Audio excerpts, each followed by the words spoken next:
Before I begin, I'm just going to show you this first little clip. This is what the game looks like with all the graphics on.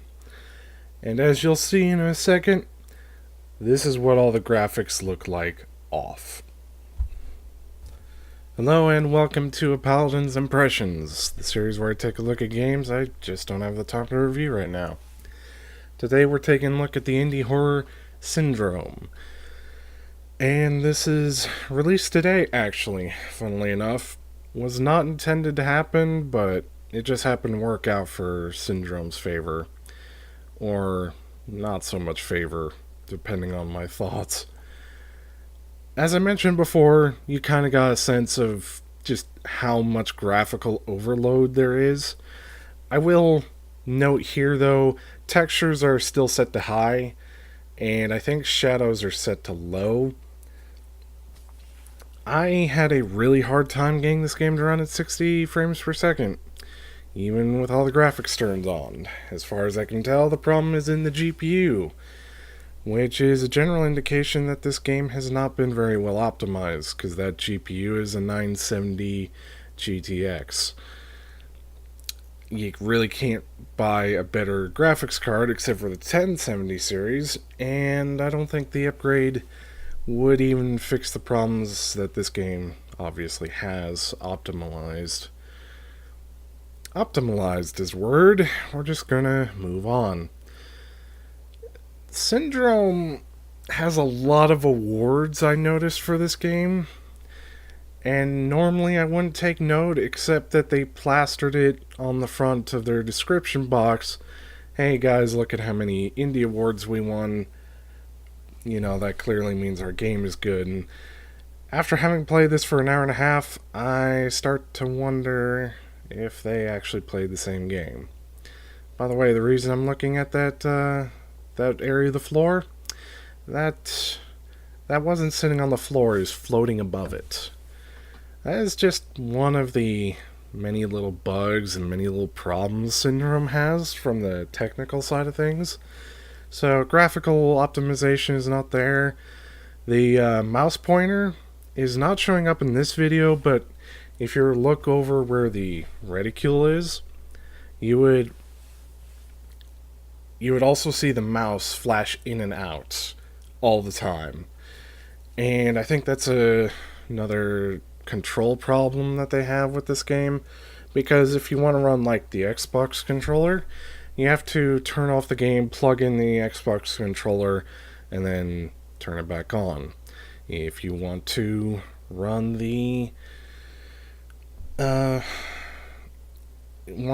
just keyboard and mouse, you gotta unplug that controller before you play the game. Those are two big no-nos, I might add. And the reason you have to do this is because the game will only give you hints, environmental hints, through the control scheme that you're using. So you'll get A, B, X, Y controls for the Xbox when you're playing keyboard and mouse. Not a good sign. I'm talking about technical details, and we're hitting 4 minutes. Yeah. Other problems I've noticed, physics seem a little bit odd at times. Lighting is odd, and sometimes the sound, while really well made, I'll give them that, in sort of the overwhelming, tropey audio sense, is still not great. There are just little problems that I can pick out, that just creep into this game as you keep playing it. So technically, this game has a lot of work to do, and I'm kind of surprised, given how long this game seems to have been in development, that those problems still remain.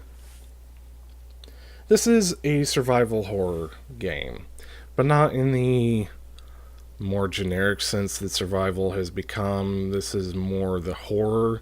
It's a lot more horror than it is survival. There is food to find, there are health packs, and there are supposedly weapons, but I never found the weapons before I decided to call it in. You're on this ship in a far-flung future. You just woke up from cryosleep and you're thrown into a horrible situation. Lots of lots of bodies, lots of dead people. There are creepy things going on this ship, and there are so many shadows that you can almost be blinded by shadows, as much as you can be blinded by the lighting. The lighting is overwhelming. There are jump scares.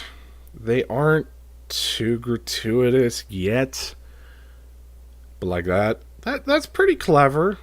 It's kind of clever, except for the fact that when I turn around, that same place that I've been in is right over there, that door I'm about to walk through. Kind of breaks suspension of disbelief that there's something creepy outside when I just, watched it and then nothing happened. I'm not sure whether to give kudos to the developers for holding off for an hour. I want to say about hour 15 before the enemies start spawning. But they definitely know how to pace this game.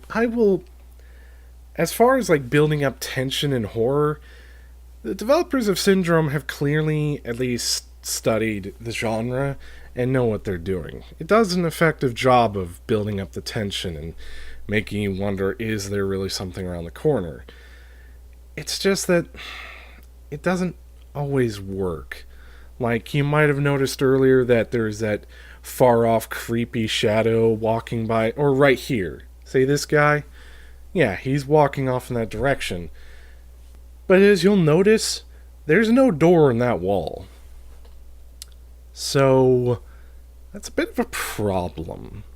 And this happens twice in my playthrough, and I'm just like, I'm not sure if they're trying to go for a mystical element, but the game sets itself up as a really gritty, really real-timey, or technologically advanced feature, and to have that sort of weirdness just kind of breaks suspension of disbelief a little bit.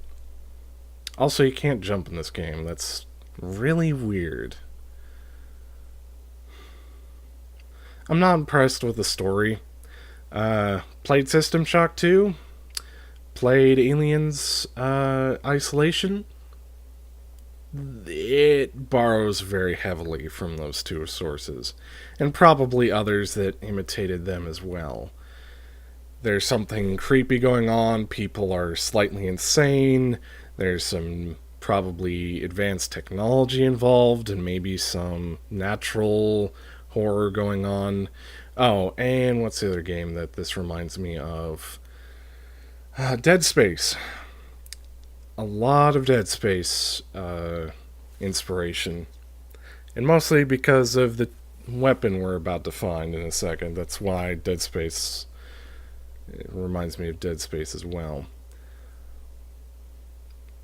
I don't think they're doing necessarily a terrible job with Syndrome.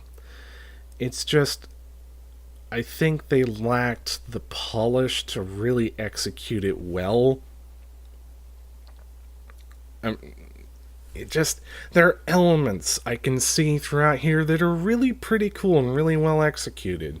Like that camera swiveling. That was a nice little touch there to add more suspension to it. But then it kind of just drags things down by having a really poor pacing in that in the first hour of the game, you spend literally the entire hour going from level 5 to level 4 and back up. I think it's 3 or 4 times in a row just to pick up a single item from each floor. And you do a ton of backtracking as a result.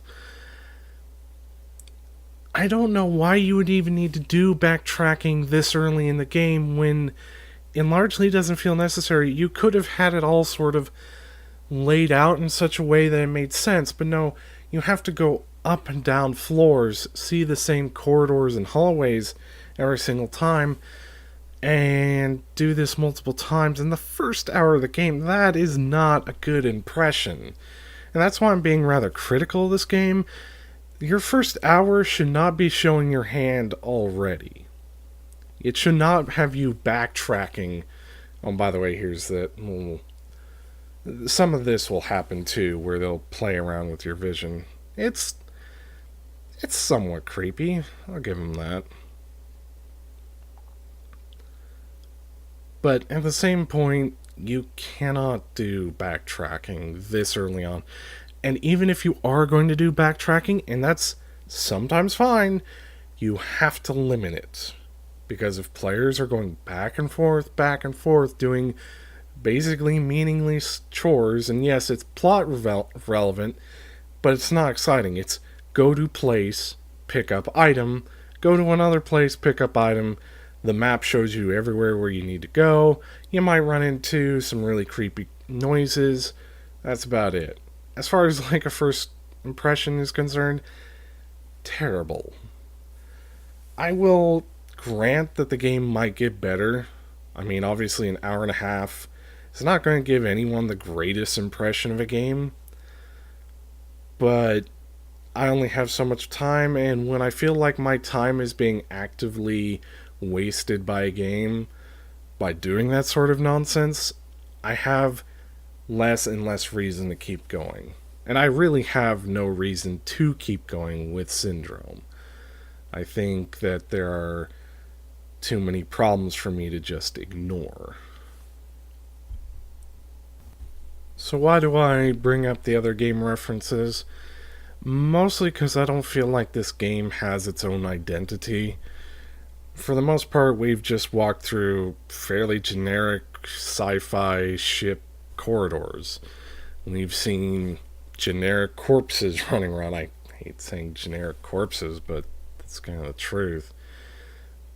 There's nothing really to make this game stand out, and we're only in the first hour of this game. Yeah, we've had some creepy robots, we've had some creepy noises go on in the background. I won't dispute that, but at the same time, nothing really makes this game stand out. And so, at that same point, I go back, well, this feels like Alien Isolation because a lot of this looks like some of the levels in Alien Isolation. Not saying that they ripped them off, I am not, but it feels like they're way too heavily inspired by it. I feel like they're way too heavily inspired by Dead Space with the story, and the System Shock reference you'll get in a few minutes. But there, maybe you picked it up in the story that's been going on. There's something wrong going on. People are going insane. It's on a spaceship in the middle of space, so of course they are. And they picked up some item that's giving everyone headaches from a planet's surface. Dead Space, System Shock, that sort of thing. It's all right here. I mean, it's kind of crazy in that regard. So, and weirdly enough, this game has you explore bodies, but at least in my run through, none of them had anything useful. So it's like, okay, not sure why you gave that to me. There are all sorts of logs you can read from, and that they give very limited glimpses of what's going on. So, yay, text logs to read. I'm not impressed with the combat so far. This tool has just basic attacks and block, but because the enemy attacks are kind of hard to read and the tool takes so long to get up into the defense position, you're better off just swinging away until they drop over dead. It's not a very good showcase already, and we're not even into the gunplay. I can't even tell you what the gunplay is like because, again, I just didn't play any further. But it's, again, not a great impression. As you'll see, we just picked up the password, so we're heading back. And you'll see in a minute why I think this game especially inspires itself from System Shock. And that's not necessarily a bad thing to wear your inspirations on your sleeve. I just wish they had gone in a direction that was a little bit more unique, or there's some different flavor to it. I don't know, maybe I'm just being too critical, but yeah. Also, jump scare. Yeah, when I saw this guy, I'm like, oh, we're in System Shock. Or Dead Space. Not entirely sure which. Again, not the greatest impression you want to be giving me, because I will then make those comparisons to those games, and when you don't measure up, as you inevitably will, then I'm going to be far less interested in your game. So to wrap things up, I think Syndrome has a very interesting sound design. I will definitely give them that. They did some really interesting work on trying to really trick you into freaking out or tensing up. They did that really well, and it doesn't sound as generic, even if they do pull off a lot of the same maneuvers that a lot of other horror games will. I will also give them kudos that they at least know how to pace out the horror and the tension buildup, even if they don't pace out the gameplay design all that well. I don't like backtracking 3 times in the span of an hour when we're talking about a ship here.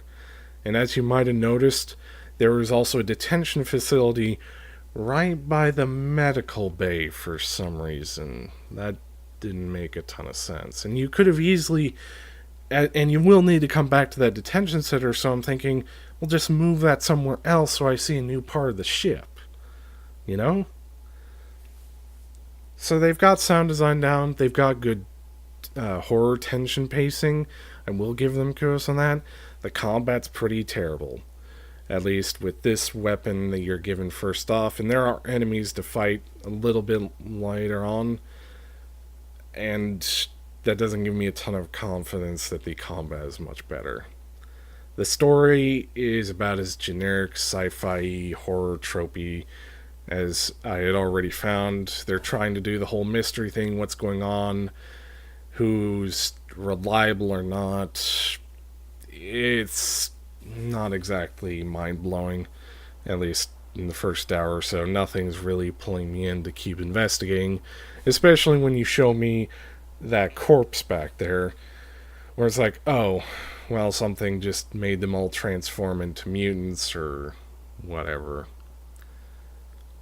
So, currently, not recommending the game just based off my first impressions. Don't think I'm going to keep playing it either. Just nothing about it really pulled me in. Thank you for watching this Paladin's impressions of Syndrome. If you have any feedback, please leave it down below. Otherwise, thank you for watching.